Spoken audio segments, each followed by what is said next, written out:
नमस्कार। आइए हम बात करते हैं इनके हाथ के बारे में। तो सबसे पहले मैं बात करूंगा एक सामान्य किस्म का यहाँ पर हाथ है इनका, और कोई ज़्यादा रेखा नहीं है लेकिन बहुत प्रभावी हाथ है। इसको किस तरीके से पढ़ा जाता है ये आपके सामने मैं करता हूँ। चलिए सबसे पहले बात करता हूँ मैं इनके ज्ञान की उंगली के बारे में। सब मैंने हमेशा बताया है कि भाई ज्ञान की उंगली कनिष्ठा उंगली होती है, और कनिष्ठा उंगली के द्वारा इस बात को बताया जाता है कि व्यक्ति की सोच, व्यक्ति की बौद्धिक क्षमता, व्यक्तित्व का परिक्षण, और साथ ही साथ अपने जीवन में बुढ़ापे तक अच्छी याददाश्त।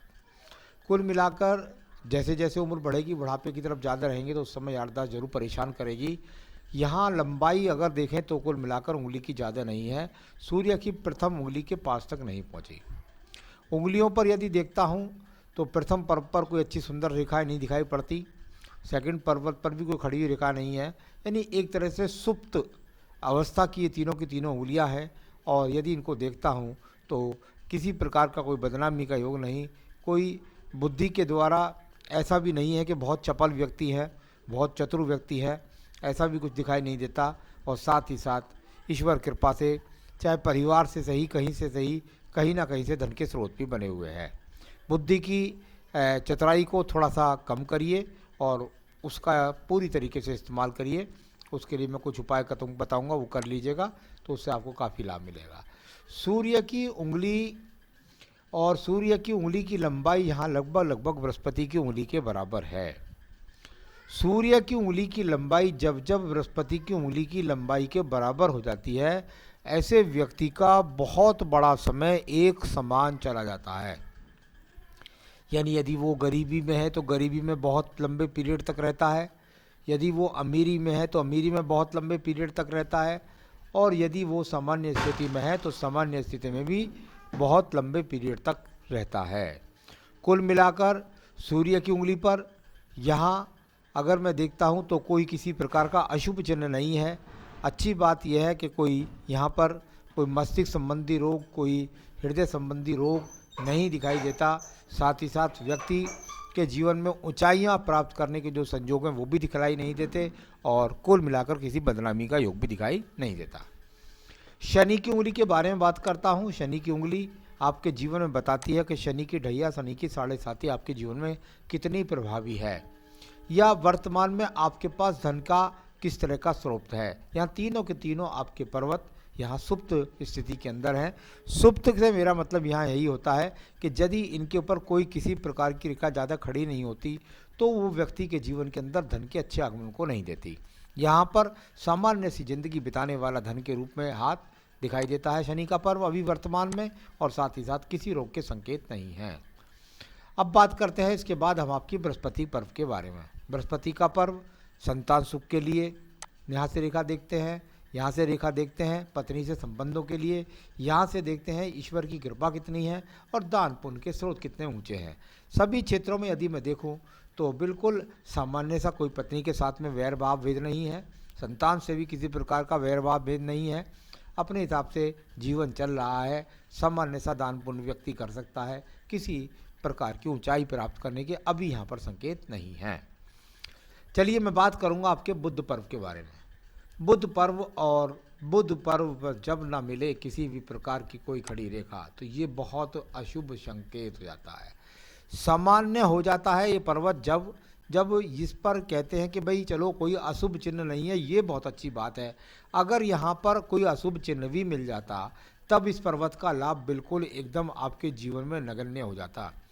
मेरे हिसाब से ये इस समय बिल्कुल 0 पॉइंट का बुध पर्वत है, और इस बुध पर्वत का लाभ क्या होगा इसका समझ लीजिए, कोई नुकसान भी नहीं हो रहा है, तो बस ये कह सकते हैं इससे कोई लाभ नहीं हो रहा है। जीवन के अंदर धन के आगमन है, धन आया चला गया, ना भी आया तो गुजारा चल रहा है। बस बुध पर्वत का मैं इससे ज़्यादा रोल आपको क्या कहूँ, यहाँ पर बहुत अच्छा बुध पर्वत आपके लिए धन का कारक कहीं से भी सिद्ध नहीं होता।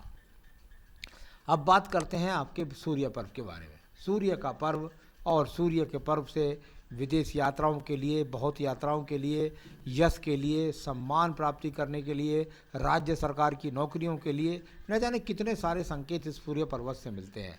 सुप्त रूप से यहाँ पर ये भी आपका पर्व है, यानी इस पर भी किसी प्रकार की कोई रेखा ना खड़ा होना ये अच्छा संकेत नहीं माना जाता। यानी कोई राज्य सरकार से किसी प्रकार का सहयोग नहीं, किसी प्रकार से यात्राओं से लाभ नहीं, कोई विदेश यात्रा नहीं, कोई यश सम्मान नहीं, कोई राजनीतिक सहयोग नहीं।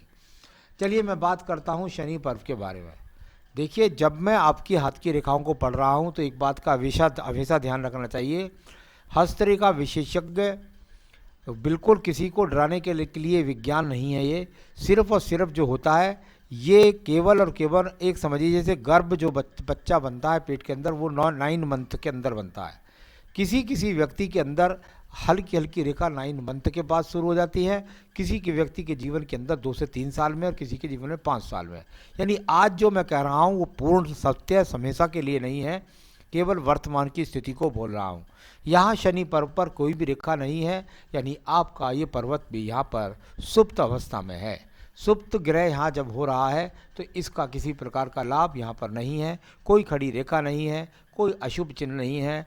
निश्चित रूप से इस पर्वत पर शुभ रेखाएं बनेंगी और आपका जीवन ऊर्जित होगा। अभी यहाँ भाग्य साथ नहीं दे रहा है। बृहस्पति पर्व को देखिएगा, जैसी उंगलियां थी वैसे ही यहाँ पर्व यहाँ भी निकला। यहाँ भी ये भी ग्रह यहाँ पर सुप्त स्थिति के अंदर है, यानी कि कुल मिलाकर आप भाग दौड़ करें, भाग्य से प्रयास करें तो यहाँ धन का उपमान नहीं मिलता।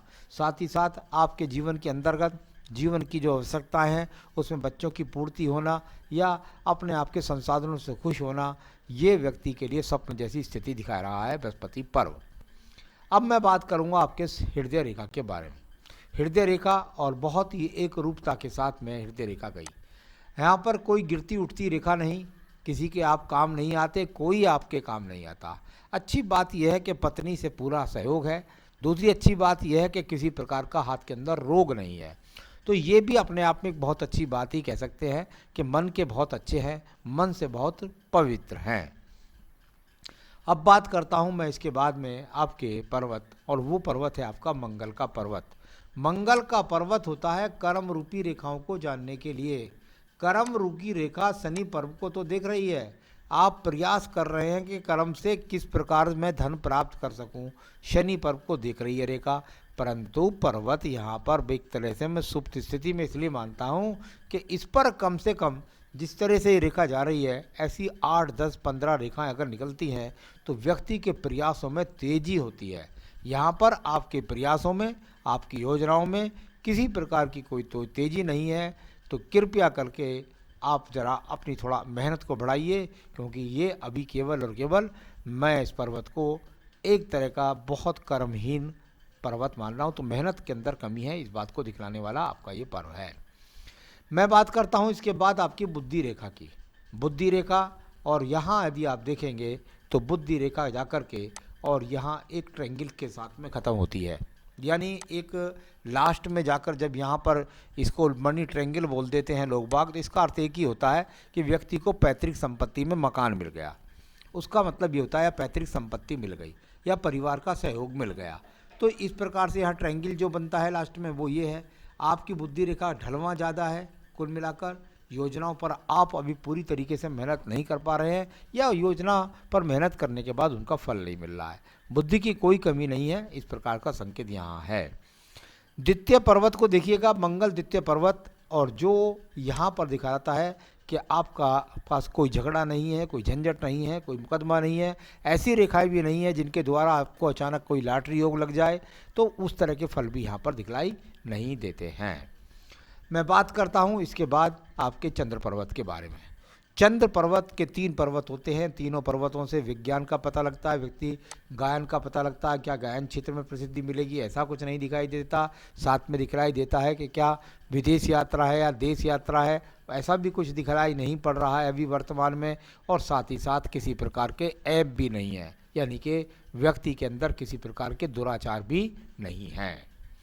अब बात करूंगा मैं आपकी यहाँ पर रेखा की, और वो रेखा है आपके पास व्यापारिक रेखा।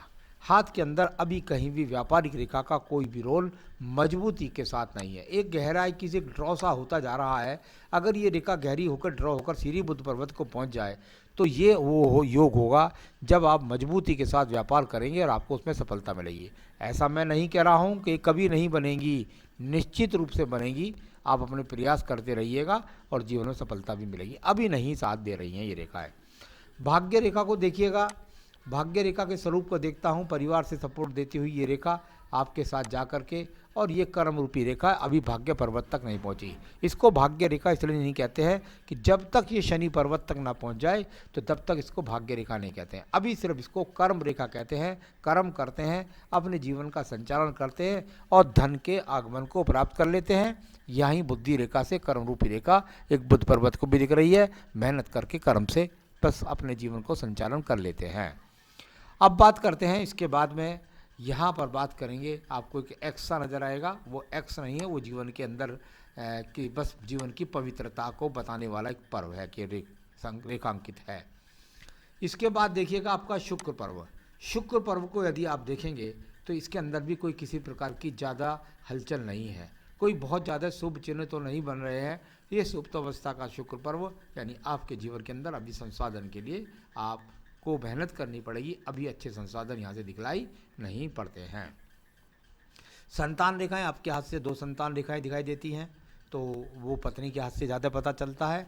और यहाँ पर आयु रेखा की बात करूँ तो ये अपने आप में जाकर के यहाँ शुक्र पर्व को घेर कर चलती है, यानी कुल मिलाकर आपके जीवन के अंदर आयु रेखा 70-78 वर्ष की वर्तमान में है। तो ये तो सिर्फ और सिर्फ हाथ की रेखाओं को पढ़ा, लेकिन इसमें पढ़ने के लिए बहुत कुछ है। पर्वत जब जब व्यक्ति के हाथ के सम होते हैं, उन पर कोई बुरी रेखा नहीं होती, तो निश्चित बात से उनमें उनके जीवन में ऊर्जित रेखाएं यहाँ पर बनेंगी और ये ऊर्जित रेखाएं आपके जीवन में बहुत कुछ आपको देंगी। तो ऐसा होता है, किसी प्रकार से कोई डरने की आवश्यकता नहीं है। तो ये तो मैंने आपका हाथ पढ़ा। अब मैं आपको बताने वाला हूँ आपके सवालों के जवाब। आपने मुझसे पूछा है कर्ज बहुत है, छुटकारा कब होगा। मैंने कहा कि भाग्य रेखा चलती है कर्म रेखा के रूप में, और कर्म रेखा का जब तक भाग्य रेखा से संबंध नहीं मिलता, भाग्य पर्व से संबंध नहीं बनता, जब तक ऊर्जित रेखाएं बृहस्पति पर दिखलाई नहीं पड़ती, जब तक बुद्ध पर्वत पर संयोग नहीं दिखलाई देता, कहीं तो कुछ दिखलाई दे जो दिखाई दे कि व्यक्ति के पास अच्छे धन आएंगे और ऊर्जित होंगे, तो ऐसी रेखाओं को बनने में व्यक्ति को कम से कम 3, 4, 5 साल भी लग जाते हैं। अभी मैं समझता हूँ कि लगभग आप 3 से 4 साल अभी कर्ज से मुक्ति नहीं पाएंगे, उसके बाद होने की संभावना काफ़ी है। तो ये इस तरह का यहाँ पर है। और साथ ही साथ दूसरा सवाल है आपका, कौन सा काम करूं जिससे लाभ हो।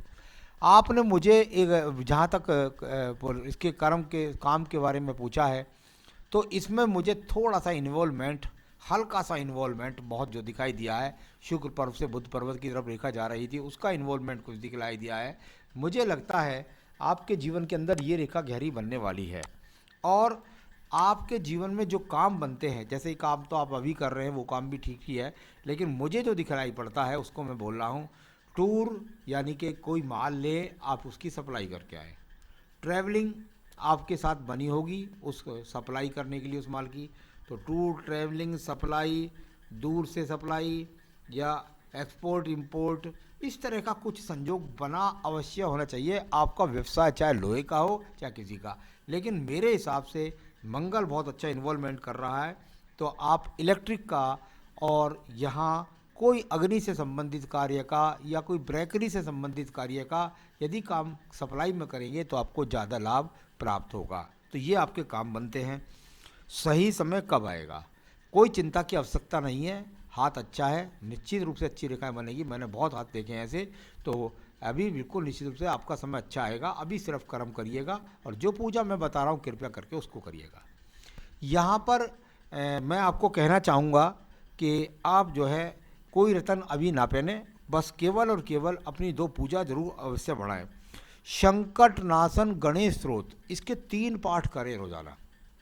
3 पाठ, एक पाठ से काम आपका नहीं चलने वाला है। आपको मुझे बहुत धन देना है, आपको ऊर्जित करना है आपका हाथ, तो संकट नाशन गणेश स्रोत 3 पाठ करें, और साथ में रुद्राष्टकम का भी 3 पाठ करें। ये 2 चीज़ें आप करिएगा और किसी भी झटके के धन से सावधान रहिए, झटके के चक्कर में पड़िए, वो आपको नहीं तो नुकसान दे देगा। तो कुल मिलाकर आपको बस 2 पूजा करें और फिर देखिए आपका जीवन धीरे धीरे ऊर्जित होने लगेगा और आप अपने जीवन में सौभाग्यशाली व्यक्ति बन जाएंगे। नमस्कार।